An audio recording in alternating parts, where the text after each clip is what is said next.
আলাম লাখো বার মওলা যে অতি গুনাহগার কিছুই নাই মোদের দেখাবার হাসরে ভরসা তোমার ইয়া নবী সালাম আলাইকা ইয়া রাসূল সালাম আলাইকা ইয়া হাবিব সালাম আলাইকা সালাওয়াতুল্লাহ আলাইকা। বসে যান। अस्सलातु वस्सलामु अलैका या रसूलल्लाह। बनाया हूँ या अल्लाह परवरदिगार प्यारे आका सल्लल्लाहु अलैहि वसल्लम के सदक़े तुफ़ैल से मेरी ज़बान से या अल्लाह जो भी निकले या अल्लाह तमाम लोगों को अमल करने की तौफीक अता फरमा दे। अल्लाहुम्मा रब्बना तक़ब्बल मिन्ना इन्नका अंतस समीउल अलीम। इन्नल्लाह व मलाइकतहु युसल्लूना अलन नबी या अय्युहल्लज़ीना आमनू सल्लु अलैहि व सल्लिमू तस्लीमा।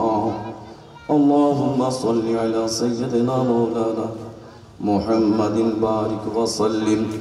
सुब्हान रब्बिका रब्बिल इज्जति अम्मा यसिफून व सलामुन अलल मुरसलीन वल्हम्दुलिल्लाहि रब्बिल आलमीन। ला इलाहा इल्लल्लाहु मुहम्मदुर।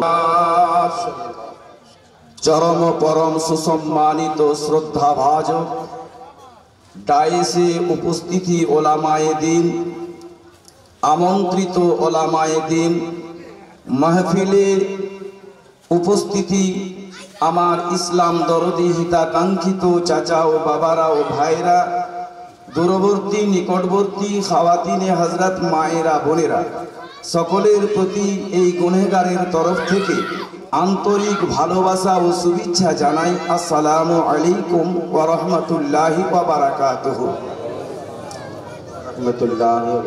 আমার ভাইরা আপনারা যারা এধারে ওধারে বসে আছেন আমি আপনাদের কাছে অনুরোধ রাখব যে মাহফিলের মধ্যে অনেক জায়গাটা খালি পড়ে আছে। বাবাজি আমার বুলেট বুলেট বক্তা বুঝতে পেরেছেন বসে আছেন। আমি একজন গুনাহগার খাকসার সিহাকার বুঝতে পেরেছেন।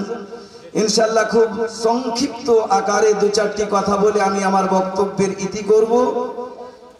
আমার ভাইরা যিনারা বড় বড় ওলামায়ে দ্বীন মুফতিয়ানে কারাম তিনারা বসে আছেন ইনারা আসবেন। আপনারা তো প্রত্যেকেই জানেন ভাই যারা সাপ খেলায় তারা প্রথমে আগে ছোট ছোট সাপগুলাকেই দেখায় কি দেখায় না বাবা? হলিলা সাপ, ঢোড় সাপ, বেতা ঝাড়, ই ঝাড়, উ ঝাড়, বুঝতে পেরেছেন? শেষের বেলায় যখন পয়সা নেওয়ার ব্যাপার আসে বুঝতে পেরেছেন তখন গহামা খরিশকে বার করে ফোঁস করে। হ্যাঁ, এসব গহামা খরিশ এখন বসে আছে বুঝতে পেরেছেন। আমরা সব ঢোড়ার লাগ বুঝতে পেরেছেন ভাইরা আমার। তো যাই হোক ইনশাআল্লাহ তাআলা যদি আপনাদের নেক নজর থাকে, দুআয়ে করম থাকে, আমার পীর ও মুর্শিদের সুনজর থাকে তো ইনশাআল্লাহ তাআলা এই গুনাহগারের জবান থেকে দু চারটি কথা আপনারা শুনুন। আর আল্লাহর কাছে এইটুকুই দোয়া করি আপনারা যেন আমল করতে পারেন। সকলেই বলুন আল্লাহুম্মা আমিন। আমার ভাইরা আজকের এই আমার বাবা জীবন মুস্তাফা গোলাম মুস্তাফা সাহেব যে জালসার আয়োজন করেছেন আল্লাহ তাআলা ওনার উদ্দেশ্যকে কবুলিয়াতের দরজাতে যেন কবুল করেন। বলুন আল্লাহুম্মা আমিন। আল্লাহুম্মা আমিন। আলহামদুলিল্লাহ নাহমাদুহু ওয়া নাস্তাঈনুহু ওয়া নাস্তাগফিরুহু ওয়া নু'মিনু বিহি ওয়া নাতাওয়াক্কালু আলাইহি ওয়া নাউযু বিল্লাহি মিন শুরুরি আনফুসিনা ওয়া মিন সাইয়্যাতি আ'মালিনা। من يهده الله فلا مضل له ومن يضلله فلا هادي له ونشهد أن لا الله وحده لا شريك له ونشهد أن سيدنا ومولانا محمدا عبده ورسوله সকলেই পড়ুন সাল্লাল্লাহু তাআলা আলাইহি ওয়াসাল্লাম।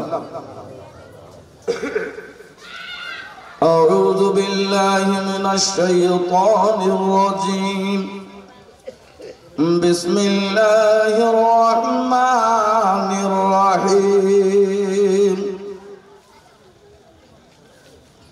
وما أرسلناك إلا رحمة للعالمين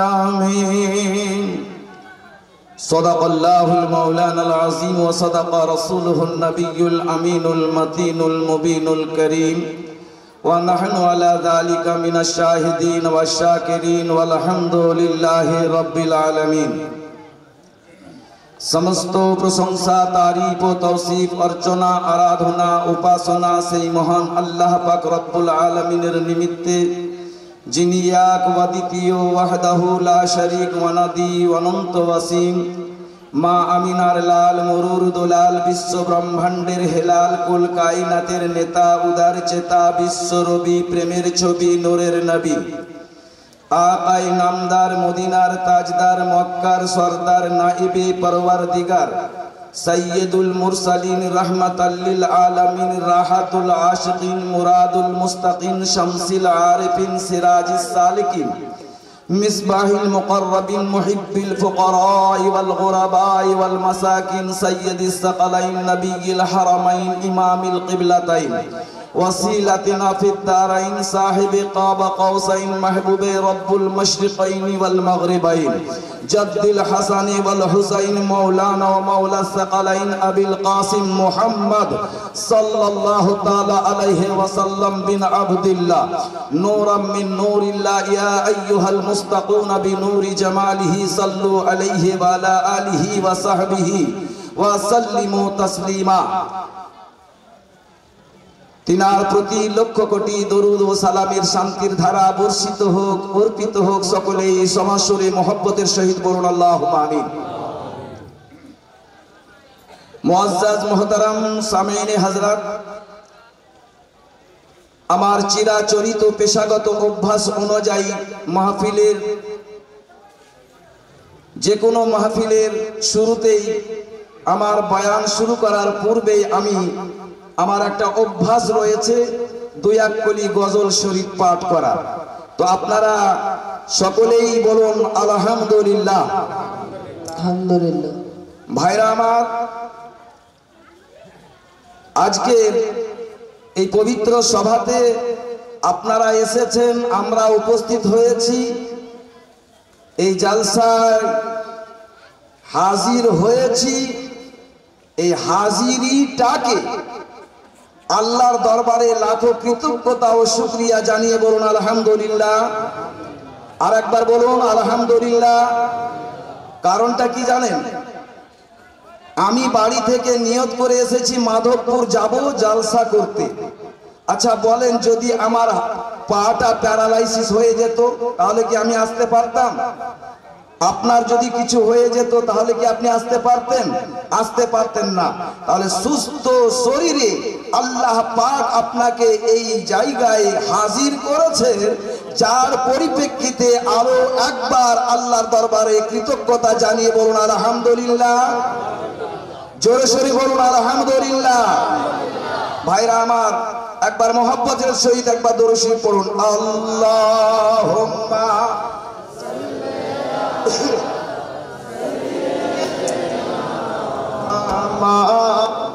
আনা মুহাম্মদ ওয়া আলা আলি সাইয়্যিদানা মাওলানা মুহাম্মদ। একজন শায়ের লিখছেন, জাগরে জাগরে মুসলিম,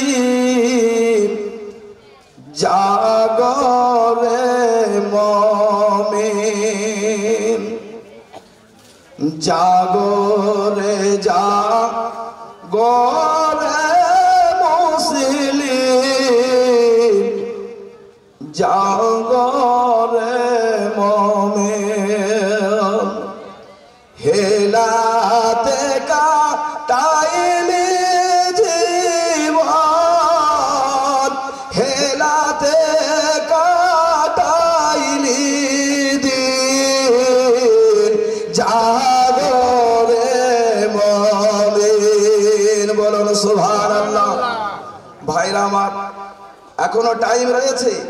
বড় বড় মুফতির ওয়াজ শুনুন, বড় বড় মুহাদ্দিসের ওয়াজ শুনুন। যদি আমল না করেন তাহলে কিন্তু অবস্থা কি হবে আপনারা আমরা প্রত্যেকেই জানছি। তাই কবি বলছেন, ইয়ে সুন্দর নব যৌবন,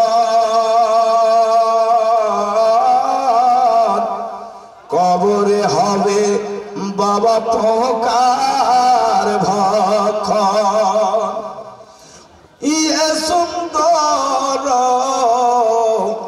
নব যৌবন,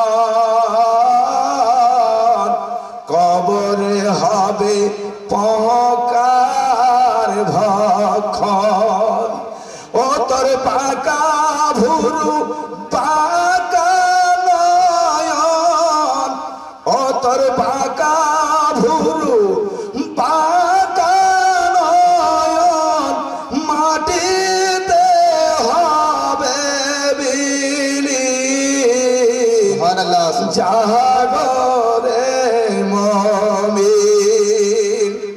ভাইরা, আপনি বলেন যে আপনার এই সুন্দর জীবনটা, আজকে আপনি এখানে এসেছেন, ওযু বানিয়েছেন, পরিষ্কার কাপড় পরিধান করেছেন, আপনার দেহটা কত সুন্দর, দুনিয়াতে যতদিন বেঁচে আছেন কত হেফাজত করছেন, কিন্তু যেদিন আপনার নিঃশ্বাসটা ত্যাগ হয়ে যাবে সেই দিন আপনার আমার এই দেহটা মাটির মধ্যে যাবে আর কীট পতঙ্গর ভক্ষণ হবে। বলুন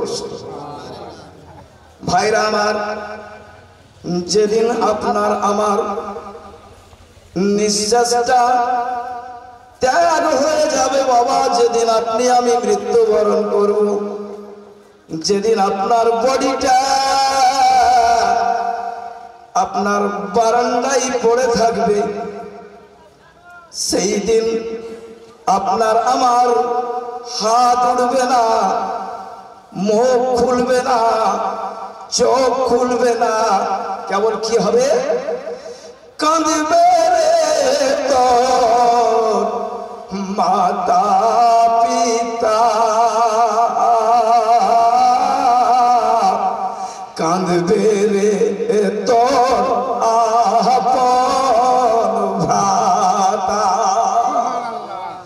ওরে ধুলাই পড়ে কাঁদবে সে তারে। বলুন সুবহানাল্লাহ। ওরে ধুলাই পড়ে কাঁদবে সে তারে, মাটিতে হবে বিলীন।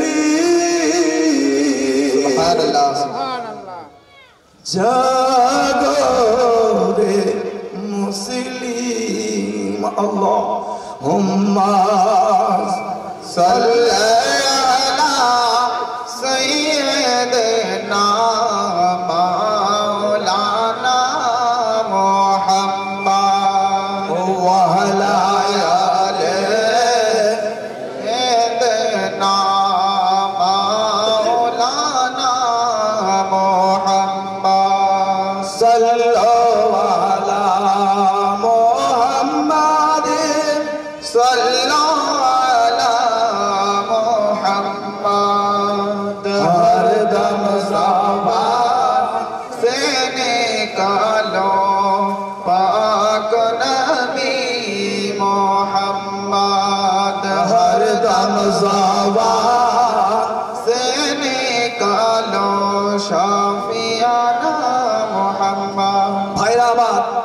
দরুদ শরীফটা একটু জোরে জোরে পড়বেন তো মাহফিলের একটা রওনাকি আলাদা হবে, বুঝতে পেরেছেন? আর দরুদ যত বেশি বেশি করে পড়বেন আপনার জজবাটা তত বাড়বে, তত আপনাকে মহব্বত লাগবে, এবং করুণ সুর দিয়ে পড়বেন তো ইনশাআল্লাহ তাআলা আপনার ইশক বাড়বে, জজবা বাড়বে, মহব্বত বাড়বে। ভাইরা আমার, আমি আপনাদের সামনে তিলাওয়াত করেছি পবিত্র কোরআন শরীফ থেকে এক টুকরো মশহুরতম আয়াতে কারিমা, যে আয়াতে কারিমাটা ওয়ামা আরসালনাকা ইল্লা रहमतल लिल आलमीन, ऐ मेरे महबूब हमने आपको भेजा है सारे जहान के लिए रहमत बनाकर। जोरे बोलो बेशक सुभान अल्लाह। हमारा बाबारा सारे जहान के लिए रहमत, তাহলে আমার নবী কেবল আপনার আমার জন্য রহমতুল লিল আলামিন নয়, 18,000 মখলুকাতের যিনি নবী তিনার নাম হলো রহমাতুল লিল আলামিন। বেশক সুবহানাল্লাহ। তিনাকেই বলা হয় রাহাতুল আশিকিন। ভাইরা আমার, দয়ার নবী আকায়ে নিয়ামত হাবিবে কিরদেগার জনাবে আহমদে মুস্তফা মুহাম্মাদুর রাসূলুল্লাহ সাল্লাল্লাহু তাআলা আলাইহি ওয়াসাল্লামের আমরা উম্মত। কথাটা ঠিক না ভুল বলুন? আপনারা আমরা কার উম্মত? নবী পাকের উম্মত। ইনশাআল্লাহ তাআলা আজকে আমরা সবাই নবীর আশিক, তো নবীর প্রেমিক কিনা বলুন, হ্যাঁ না করুন বাবা, আমার দিকে একটু লক্ষ্য করুন, যদিও আমি গুনাহগার। ইনশাআল্লাহ তাআলা আজকের ওয়াজে আপনাকে এমন একটা সবক আমি দিয়ে যাব, ইনশাআল্লাহ তাআলা আপনি অবশ্যই বুঝতে পারবেন।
দেখা যায় তাহলে আগে রাসূলুল্লাহ, জোরে বলুন সুবহানাল্লাহ। সুবহানাল্লাহ, সুবহানাল্লাহ। আগে রাসূলুল্লাহ, আগে আল্লাহ নয়।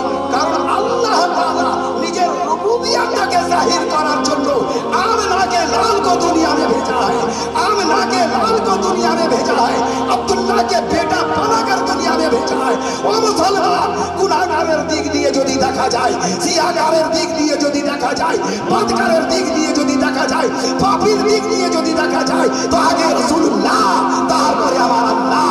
নারে তাকবীর, নারে তাকবীর, নারে রিসালাত, নারে রিসালাত, মসলা के आला हजरत दीन इस्लाम, नारे ताकबीर। কারণ হলো এটাই, যদি রাসূলুল্লাহ না আসতেন তাহলে এক আল্লাহর পরিচয় দেওয়ালা কেউ ছিল না। রাসূলুল্লাহ যদি দুনিয়ায় না আসতেন কোরআন আপনি পেতেন না। রাসূলুল্লাহ যদি না আসতেন আপনার হাদিস আপনি পেতেন না। রাসূলুল্লাহ যদি না আসতেন জান্নাত জাহান্নাম তৈরি হতো না। রাসূলুল্লাহ যদি না আসতেন 18,000 মখলুকাত তৈরি করা হতো না। তাহলে জাত 18,000 কুল মখলুকাত তৈরি করা হয়েছে, সমস্ত কায়নাতকে তৈরি করা হয়েছে আমার রাসূলুল্লাহর জন্য। বেশক বেশক, সুবহানাল্লাহ, সুবহানাল্লাহ। কথাটা ঠিক বললাম না ভুল বললাম? বলুন। আমার রাসূলুল্লাহর জন্য এই সব কিছু হয়েছে। বাবা আমার, এবার আপনি দেখুন ইনশাআল্লাহ তাআলা আপনি যে জিনিসটা শুনেননি, জানেননি, সেই জিনিসটা আপনাকে আজকে আমি শোনাবো। কোরআন শরীফের কয়টি সূরা? 114টা সূরা, তাই তো বাবাজি? 12,000 স্থানে 22 বছর 9 মাস অর্থাৎ কমবেশ 23 বছরে পুরা কোরআনটা নাজিল হয়েছে কার উপরে? রাসূলুল্লাহ। সুবহানাল্লাহ। আজকে দুনিয়ার মানুষ আমরা বিভ্রান্তর পথে নেমে আছি বাবা। আজকে আমি যে নিজেকে বারবার গুনাহগার বলছি, আপনাকেও গুনাহগার বানাচ্ছি, কারণ অবশ্যই আমরা গুনাহগার। আমার নবীর যদি সাদকা হয়, ইমাম পাকের যদি সাদকা হয়, আহলে বায়াত পাকের যদি সাদকা হয়, পীর ও মুর্শিদের যদি দোয়া থাকে, তবে আমাদের পরিত্রাণ মতে আমরা এমন কিছু আল্লাহর খাস বান্দা হতে পারিনি। বলুন তাহলে আমরা নিজাত পাবো কার ওসিলায়? আহলে বায়াত পাকের ওসিলায়। আহলে বায়াত পাকের ওসিলাতেই আমরা নিজাত পাবো। তাহলে আহলে বায়াত পাককে, আমার নবী পাককে কিভাবে সাহাবারা মুহাব্বত করেছেন, সেই মুহাব্বতটা একটু লক্ষ্য করুন। আপনারা তো জানেন নবীর বেটি মা ফাতেমা জননী, নবীর বেটি ছিলেন যিনি জান্নাতের সরদারিনী। বাবাজি আমার শেষ প্রান্তে, শেষ অবস্থায় যখন ইন্তেকালের টাইম হচ্ছে বাবা, কারণ হলো এইটাই, আমার নবী বলেছিলেন, উনি যখন দুনিয়া থেকে বিদায় নিচ্ছিলেন বাবা, উনি যখন হালাত পরিবর্তন করছিলেন, সেই সময় জগৎ জননী নবী নন্দিনী মা ফাতেমা জোহরা আব্বা জানের কান্নায়, আব্বা জানের সঙ্গে এত কান্না করিতেছিলেন বাবা, মা ফাতেমা নিজেকে বরদাস্ত করতে পারছিলেন না। বলে আব্বা গো, আপনি যদি দুনিয়া থেকে চলে যান, তাহলে আপনার হাসান হুসাইনকে কে দেখাশোনা করবে?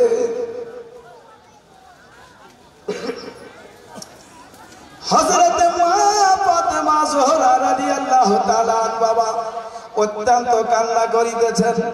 নবী পাক মা ফাতেমাকে নিজের কাছে ডেকে বলছেন, বেটি রে, আমার জন্য চিন্তা করো না, তোমার কোনো চিন্তার কারণ নাই। বলে আব্বা হুজুর, আপনি চলে গেলে আমি কি করে বাঁচবো? বলে বেটি রে, আমি দোয়া করিতেছি আল্লাহর কাছে, তোমার আব্বা জান পাক জবানে বলিতেছে, বেটি আমার কুরাইশ বংশের মধ্যে আমার চলে যাওয়ার পরে সর্বপ্রথম তোমার সঙ্গে আমার দেখা হবে। সুবহানাল্লাহ, সুবহানাল্লাহ। মাত্র 6 মাস পরে তোমারও ইন্তেকাল হবে। বলুন সুবহানাল্লাহ, সুবহানাল্লাহ। নিজের বেটির মওতের টাইমটা উনি দিয়ে দিলেন, দিন ধার্য দিয়ে দিলেন, তারিখ বলে দিলেন। এরই নাম হলো গায়েবের সংবাদদাতা নবী। বেশক বেশক, সুবহানাল্লাহ, সুবহানাল্লাহ। তো যেদিন ওনার ইন্তেকাল হবে, মা ফাতেমার যেদিন ইন্তেকাল হবে, আব্বা জান বলেছেন, তাই উনি হিসাব করে আছেন, টাইম গুনছেন, দিন গুনছেন। যেদিন ওনার ইন্তেকাল হবে, মাওলা আলী রাদিয়াল্লাহু তাআলা তিনি গেছেন বাবার নামাজ পড়তে, আর মা ফাতেমা জোহরা রাদিয়াল্লাহু তাআলা আনহা তিনি বুঝতে পারছেন যে আজকে আমার শেষ দিন, আমার আব্বা জানের কথা মোতাবিকে। তাই উনি উনার মওতের তৈয়ারিটা নিজেই করছেন এবং নিজের ছেলে ইমামে হাসান আর হুসাইনকে নিজের হাতে বাবা গোসল দিয়ে তিনাদের মাথায় চিরুনি বুলিয়ে দিচ্ছেন আর মনে মনে কাঁদছেন, ওগো রব্বুল আলামিন, আমার বেটা হাসান হুসাইনের মাথায় আর কোনদিন কেউ চিরুনি বুলিয়ে দেবে কিনা জানি না, আজকে শেষবারের মতো আমার বেটার মাথায় চিরুনি বুলিয়ে দিচ্ছি। সুবহানাল্লাহ, সুবহানাল্লাহ।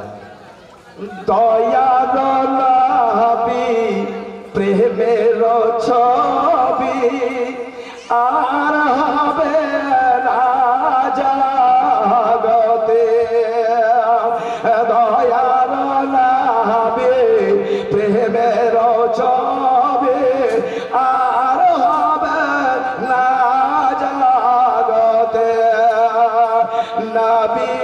জগত জননী নবী নন্দিনী মা ফাতেমা জোহরা। জোরে বলুন সুবহানাল্লাহ। আলী রাদিয়াল্লাহু তাআলা এশার নামাজ পড়ে বাবা ঢুকলেন, আর মা ফাতেমা জোহরা রাদিয়াল্লাহু তাআলা তিনি স্বামীর হাতটাকে ধরে বাবা কান্নায় রত হলেন। বলছেন, ওগো আমার প্রাণের স্বামী, আপনি এত কাঁদছেন, এ ফাতেমা তুমি আজকে এত কাঁদছো কেন? বলে, ওগো আমার প্রাণের স্বামী, আজকে যে আমার ইন্তেকালের দিন, আমার আব্বা জান বলেছেন আজকে, তাই আপনার অপেক্ষায় আমি রয়েছি। আমার ইন্তেকালের পরে আপনি আমার জানাজাটাকে রাত্রি বেলাতেই কবরস্থানে নিয়ে গিয়ে দাফন করে দেবেন। আমার লাশটাকে, আমার বডিটাকে রাত্রিবেলাতেই দাফন করে দেবেন। এখানে অনেক মায়েরা বসে আছেন, তার জন্য আমি কেবল একটা নুকতা দিচ্ছি। ভাইরা আমার, মা ফাতেমা জোহরা রাদিয়াল্লাহু তাআলা তিনি বললেন, বাবা আমার জানাজাটা যেন রাত্রিবেলাতেই উঠানো হয়, জানাজাটা যেন রাত্রিবেলাতেই পড়ানো হয়। মা ফাতেমা বললেন, মাওলা আলী বলছেন, ফাতেমা তা কি করে হতে পারে?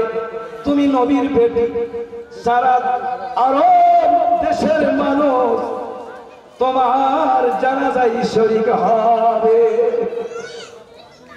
মা ফাতেমা বলছেন, ওগো আমার প্রাণের স্বামী, ওগো আমার প্রাণের স্বামী, আপনি কেন বোঝার চেষ্টা করছেন না?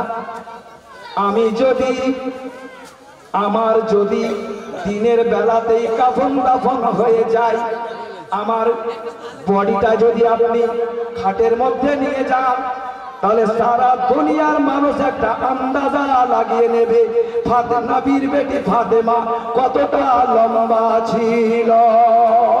সুবহানাল্লাহ। ভাইরা, মা ফাতেমা কেবল তিনি পর্দার জন্য রাসূলুল্লাহ সাল্লাল্লাহু তাআলা আলাইহি সাল্লামের ওসিয়ত মোতাবেক নিজের আলীকে, নিজের স্বামীকে তিনি বললেন যে আমার জানাজাটা রাত্রি বেলাতেই করে দিও। ভাইরা, তাহলে একটু চিন্তা করে দেখুন যে আজকে আমার জননী মায়েরা কিভাবে জীবনযাপন করছেন, কিভাবে জিন্দগিটাকে যাপন করছেন। যে একজন ফাতেমা নবীর বেটি, সে যদি বলে যে আমার ইন্তেকালের পরেও যেন আমার বডিটা কেউ আন্দাজা লাগাতে না পারে, কারণ চন্দ্র সূর্য পর্যন্ত আমার সুরাতটা দেখেনি। বলুন,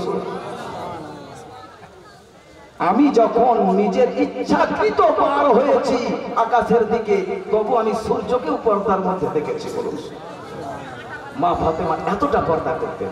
ভাইরা আমার, সেই নবীর বেটি মা ফাতেমা নবীর সঙ্গে কান্নাই ছিলেন, ইনি তো ছিলেন নবীর বেটি। ভাইরা, এবার আপনি আসুন, যেটা আমি বলতে চাইছি, সুবিখ্যাত সাহাবী, যার নাম হলো হযরতে সালমান ফারসি, জিনার বাড়ি ছিল ইরান দেশে। তিনি একজন ইহুদির গোলাম ছিলেন। মদিনা শরীফে তিনি গোলামি করতেন, কিন্তু তিনি আল্লাহর নবীর গোলাম ছিলেন। তিনি আল্লাহর নবীর কালমা লা ইলাহা ইল্লাল্লাহু মুহাম্মাদুর রাসূলুল্লাহ পড়ে নিয়েছিলেন। বাবা, এবার বলেন, যে নবীর কালমা পড়েছেন আর গোলামি করছেন কার? ইহুদি। তো ইহুদির গোলামি করছেন ঠিকই, কিন্তু ইহুদি করতো কি জানেন? প্রতিদিন ওনাকে সামনে বসাতেন আর হযরত মুহাম্মদ সাল্লাল্লাহু তাআলা আলাইহি সাল্লামে বদনাম করতেন। প্রতিদিন বদনাম করতেন, এত বদনাম করতেন যে হযরতে সালমান ফারসি নিজেকে বরদাস্ত করতে পারতেন। তো একদিন রাসূলুল্লাহকে গালি দিয়েছেন। তো হযরতে সালমান ফারসি তিনার এই হাত দিয়ে ওনার আকাকে, ওনার মালিককে অর্থাৎ ইহুদিকে একটা থাপ্পড় মেরে দিয়েছে। যখন থাপ্পড়টা মেরেছেন তখন ওনার আকা মানে ইহুদি মালিক সে বলছে, এ আমার খানদানের লোকেরা, এ বংশের লোকেরা, দৌড়ো দৌড়ো, তোমরা তাড়াতাড়ি এসো, দেখো আমাকে আমার গোলাম আমার উপর হাত উঠিয়েছে। কিতাবের মধ্যে লেখা আছে বাবা, সালমান ফার্সিকে এমন ভাবে ওনার খানদানের লোকেরা ওনার প্রতি জুলুম করেছিল, ওনাকে মেরেছিল, এত মার মেরেছিল, কিতাবের মধ্যে বয়ান করা আছে যে ওনার পায়ের নাখুন থেকে নিয়ে মাথার চুল পর্যন্ত জখম করে দিয়েছিল। যখন জখমি হয়ে গেলেন, বেহুশ হয়ে গেলেন, তো ওনাকে রাস্তায় ফেলে দেওয়া হলো। আর ঠান্ডার রাত, গোটা রাত উনি কিন্তু জখমি অবস্থায় থাকলেন। সকাল ভোরবেলাতে ওনার চোখ খুললো, হোশ এলো, তো উনি এবার আস্তে সুস্তে উঠে সুঝা দয়ার নবী আব্দুল্লাহ, হযরতে আব্দুল্লাহর বেটা, মা আমিনার লাডলা নবী মুস্তাফা সাল্লাল্লাহু তাআলা আলাইহি ওয়াসাল্লামের দরবারে হাজির হলেন। কে উনি? আওয়াজ দিচ্ছে, বলে কে? বলে ইয়া রাসূলুল্লাহ, আমি আপনার গোলাম হযরতে সালমান ফারসি।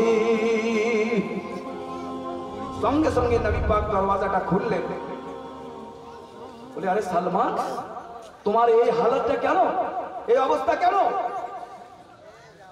হযরতে সালমান রাদিয়াল্লাহু তাআলা আনহু সমস্ত বয়ান বললেন। বলে ইয়া রাসূলুল্লাহ, আমি অমুক ইহুদির বাড়িতে গোলামি করি। হুজুর গো, আপনার কালমা লা ইলাহা ইল্লাল্লাহ মুহাম্মাদুর রাসূলুল্লাহ পড়ার কারণে আমার প্রতি এত জুলুম করেছে হুজুর, এত জুলুম করে, আমি সবই সহ্য করি, কিন্তু যখন আপনার শানে গালি গুলুজ করতে লাগলো হুজুর, তখন আমি সালমান ফার্সি বরদাস্ত করতে পারলাম না। সঙ্গে সঙ্গে আমার হাত উঠে গেছিল, আর যখন আমি তাকে মারলাম, সালমান যখন তিনার উপরে হাত উঠালাম হুজুর, আমাকে তার বংশের লোকেরা সবাই এক জায়গায় জমা হয়ে আমাকে এমন ভাবে তারা মারামারি করলো হুজুর, এমন ভাবে তারা আঘাত করলো যে আমাকে তারা লহুলাহান করে দিল। আজকে আপনারা একটু জেনে রাখুন, মুসলমানের আজও যদি চিরতরের জন্য দুশ্মন আছে তো ইহুদিরাই আছে। সেই জামানাতেও ছিল, এ জামানাতেও আছে। বাবারা আমার, ইহুদিরা সব থেকে বড় দুশ্মন হলো মুসলমানদের। এবার হযরতে সালমান ফার্সি রাদিয়াল্লাহু তাআলা আনকে নবী পাক আমার বলছেন, ও সালমান, তুমি যাও, তুমি ভুল করেছো ওনার উপরে হাত উঠিয়ে। জোরে বলুন আমার নবীর এখলাকটা দেখেন, খুব মনোযোগ সহকারে আপনি ধ্যান দেন, তবে বুঝতে পারবেন জিনিসটা। আমার নবীর এখলাকটা দেখুন। বলে সালমান, উনি তোমার মালিক, উনি তোমার আকা, তুমি তার গোলাম, তুমি ভুল করেছো বাবা, যাও যাও তোমার আকার কাছে, তোমার মালিকের কাছে গিয়ে ক্ষমা চাই। সালমান ফার্সি বলছেন, হুজুর আপনি যখন যেতে বলছেন তখন আমি এখনই যাচ্ছি, কিন্তু হুজুর যদি আপনার সানে গালিগুলোজ করে হুজুর, তো আমি বরদাস্ত করতে পারবো না। সালমান তুমি যাও। সালমান রাদিয়াল্লাহু তাআলা তিনি বাবা নবীর দরওয়াজা থেকে চলতে লাগলেন। এমত অবস্থায় হযরতে জিবরিল আলাইহিস সালাতু তাসলিম নবীর কাছে হাজির হলেন। নবী পাককে খবর দিলেন। সালমান একটু আগিয়ে গেলেন। এমত অবস্থায় আমার নবী বলছেন, সালমান একটু ঘুরে এসো। সালমান সঙ্গে সঙ্গে ঘুরে এলেন। হযরতে সালমান রাদিয়াল্লাহু তাআলা বললেন, ইয়া রাসূলুল্লাহ, ইয়া হাবিবাল্লাহ, হুজুর কি বলিতেছেন? বলে সালমান মিন্নি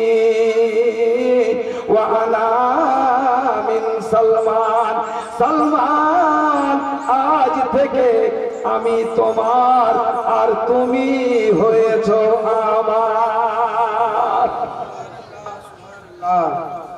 বলে সালমান আজ থেকে আমি তোমার, সালমান ও মিন্নি ও আনা মিন সালমান। সালমান আজ থেকে আমি তোমার আর তুমি আমার। জোরে বলুন সুবহানাল্লাহ। আরেকটু জোরে বলা যাবে না? সুবহানাল্লাহ বলুন সুবহানাল্লাহ।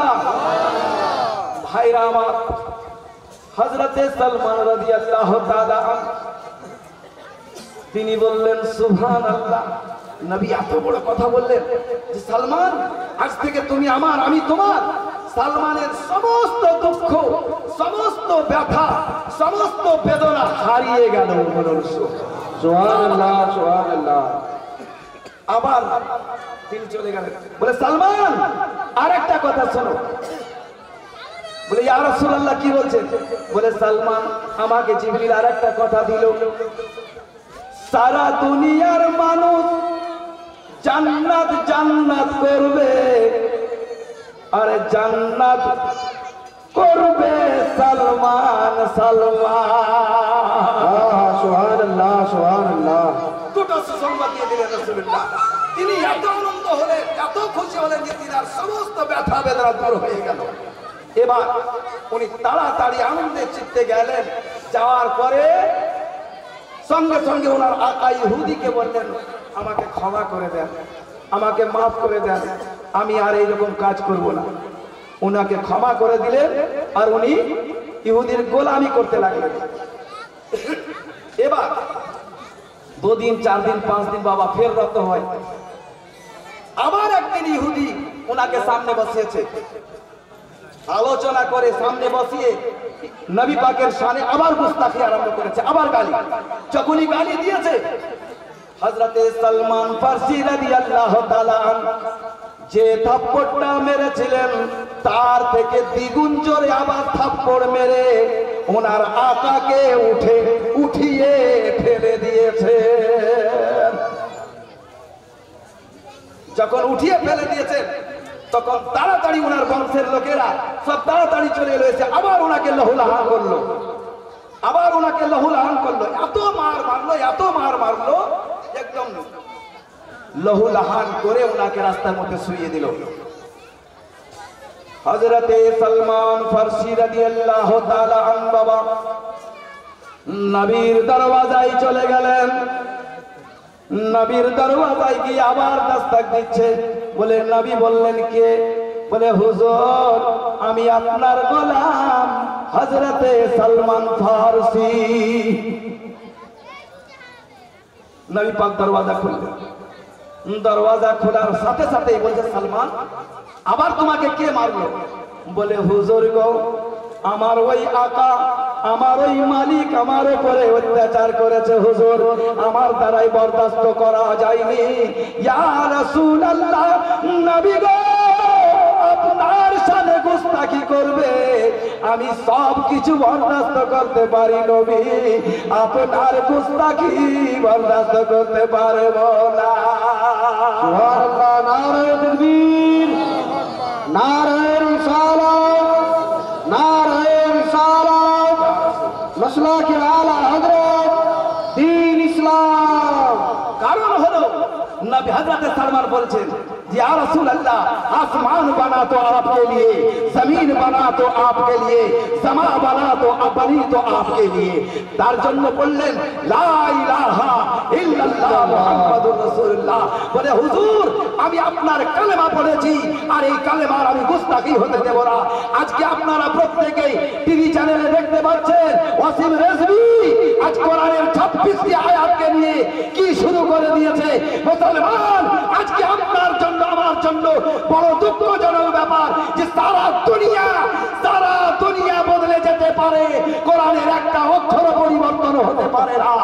आसमान बदल सकता है, जमीन बदल सकता है, लाख मगर खुदा का कलाम नहीं बदल सकता। बेशक बेशक सुभान अल्लाह सुभान अल्लाह। आसमान बदले যেতে পারে, জমিন বদলে যেতে পারে, কিন্তু খোদার কোরআন কোনোদিন বদলে যেতে পারে না। ওয়াসিম রেজভী এখনো পর্যন্ত তুমি তওবা করে নাও, আল্লাহর কোরআনের উপরে যদি, আল্লাহর কোরআনের কাছে যদি তুমি গুস্তাখি করো, তাহলে আমরাও কমজোর মুসলমান হলেও আমরা মাথা নিচু করে থাকবো না। আমরা মাথা নিচু করে থাকবো না। ভাইজানেরা, আপনারা জানেন না হযরতে সালমান ফারসি রাদিয়াল্লাহু তাআলা, এই যে আমি বয়ানটা করছি, এখানে বড় বড় মুফতি বসে আছেন, আমি কোন উপন্যাস বলছি না, কিসসা কাহিনী বলছি না, রাসূলুল্লাহর শান। আর এটা প্র্যাকটিক্যাল প্রমাণ আপনাকে দিয়ে দেব এখনই, প্র্যাকটিক্যাল প্রমাণটাও দিয়ে দেব, যদি এখানে কেউ হাজি আছে তো। ভাইজানেরা আমার, হযরতে সালমান রাদিয়াল্লাহু তাআলা বলছেন, হুজুর খোদার নূরে তৈরি আমার মুহাম্মাদের রাসূল। আপনারা বলুন, খোদার নূরে তৈরি আমার মুহাম্মাদের রাসূল, খোদার নূরে তৈরি আমার মুহাম্মাদের রাসূল। খোদার নূরেই তো তৈরি। এবার এই নবীর শানে দরুদ পড়লে কি হয় দেখুন, নবীর নামে দরুদ পড়ে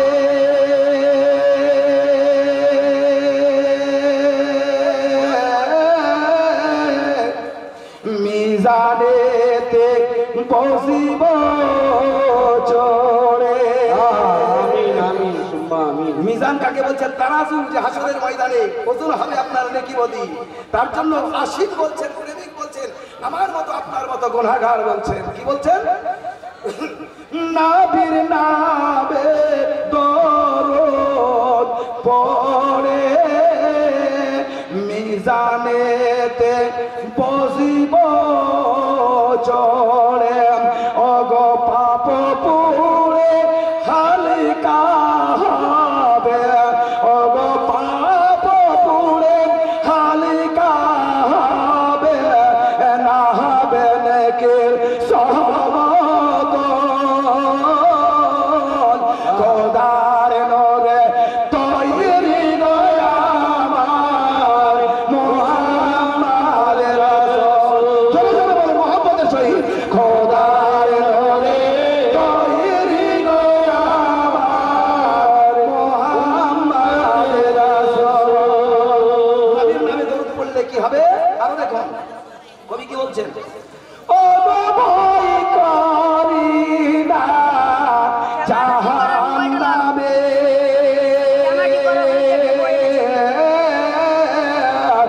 আগুন ডরায় নবীর নামে গো।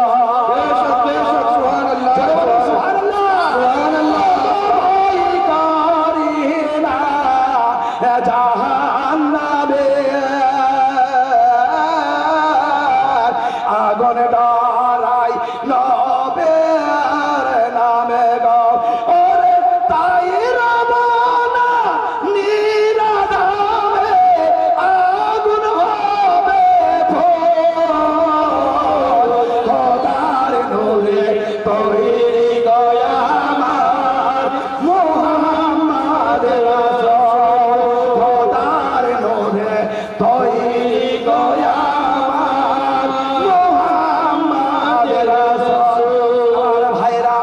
হযরতে সালমান ফারসি রাদিয়াল্লাহু তাআলা বলছে, হুজুর আমাকে এইভাবে আবার জখমি করলো। হযরতে সালমান রাদিয়াল্লাহু তাআলা ওই ক্ষত অবস্থা দেখে, ক্ষত স্থানটা দেখে আমার রাসূলুল্লাহ বলছেন, সালমান যাও তোমার আকাকে বলো, তোমার মালিককে গিয়ে বলো আমাকে বিক্রয় করো। বলে ইয়া রাসূলুল্লাহ কে কিনবে? বলে তোমার নবী মুস্তাফা কিনবে। বলুন সুবহানাল্লাহ। হযরতে সালমান রাদিয়াল্লাহু তাআলা বলছেন, সুবহানাল্লাহ হুজুর আপনি আমাকে কেনা নেবেন? বলে ইয়া রাসূলুল্লাহ, এ তো বেইন্তেহা দাম চাইবে, বেইন্তেহা পয়সা চাইবে।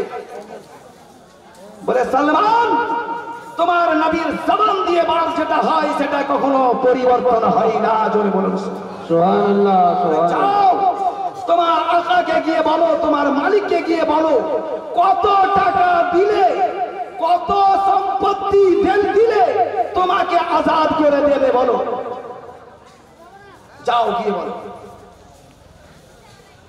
হযরতে সালমান রাদিয়াল্লাহু তাআলা তিনি এত আনন্দিত যে সুবহানাল্লাহ, ওনার দুঃখ বেদনা যখন সব দূর হয়ে গেল, যে আমি ইহুদির গোলাম ছিলাম, এবার আমি রাসূলুল্লাহর গোলাম হব। সুবহানাল্লাহ, সুবহানাল্লাহ। এবার আমি রাসূলুল্লাহর গোলাম হব। সঙ্গে সঙ্গে ইহুদির বাড়িতে চলে গেলেন। যাওয়ার পরে বলে, আকা, আপনি আমাকে বিক্রয় করে দেন, আজাদ করে দেন, আর তার বদলে আপনি যত টাকা নেবেন আপনাকে দেওয়া হবে। তো ইহুদি একদম পাতলা দুবলা ছিলেন, একদম পাতলা দুবলা, বুঝতে পেরেছেন? বলে, তোমাকে কেনার মতো আরবের বুকে কে এমন পয়দা হয়েছে? বলে, যিনি কিনবেন তিনি কে? 4 সালে আপনি গোস্তাখি করেছেন, 4 সালে আপনি বেয়াদবি করেছেন। যিনি সারা দোজাহানের বাদশাহ জনাবে আহমদে মুস্তাফা মুহাম্মদুর রাসূলুল্লাহ সাল্লাল্লাহু আলাইহি ওয়াসাল্লাম। তো ইহুদি বলছে, মোহাম্মদ তোমাকে কিনবে? বলে, হ্যাঁ। বলে, ঠিক আছে, আমি কোনো পয়সা নেব না, আমি যেটা চাইবো, যেটা বলবো সেটা করে দিতে পারে যদি, তাহলে আমি তোমাকে আজাদ করে দেব। বলে, কি ভাত মাত ভাইরা আমার,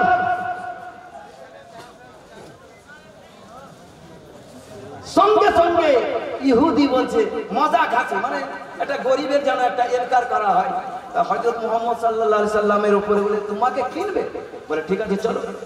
তো ইহুদি নিয়ে চলে গেল ওনাকে, কাকে? হযরতে সালমান ফারসিকে। বহুত বড় জমি, বুঝতে পেরেছেন? জমিনটা কমসে কম 300 বিঘা।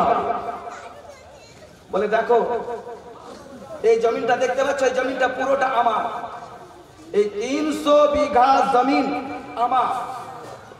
এই 3 দিন তোমাকে টাইম দেওয়া হবে, তোমার আকা তোমার নবীকে টাইম দেওয়া হবে 3 দিন। যাও বলো। বলে, কি? বলে, 3 দিনের মধ্যে 300 খেজুরের গাছ লাগিয়ে দিতে হবে। আল্লাহু আকবার। 300 খেজুরের গাছ। কিন্তু সেই গাছটা ছোট নয়, তৈরি হওয়া গাছ। বলুন সুবহানাল্লাহ, সুবহানাল্লাহ। এবং কেবল গাছই নয়, সেই গাছের মধ্যে খেজুর যেন পেকে থাকে। বলুন সুবহানাল্লাহ। আচ্ছা, এটা কি সম্ভব? ও যে দাবিটা করছে, এটা কি সম্ভব? অসম্ভব জিনিস। হযরতে সালমান একদম মায়ুস হয়ে গেলেন। কিন্তু আশ্চর্য কথা, বড় গাছ চাই, সেই গাছে তৈরি খেজুর চাই, আর 300 খেজুরের গাছ 3 দিনের মধ্যে। হযরতে সালমানকে বললেন, যাও সালমান যাও, তোমার নবীকে গিয়ে বলো, যদি 3 দিনের মধ্যে 300 খেজুরের গাছ লাগিয়ে দিতে পারে, তাহলে আমি তোমাকে আজাদ করে দেব। বলে, আজ থেকে 3 দিন। হযরতে সালমান রাদিয়াল্লাহু তাআলা তিনি তাড়াতাড়ি গেলেন নবীর কাছে, কাঁদতে কাঁদতে। নবী পাক আমার আসরের নামাজ পড়তে যাচ্ছেন।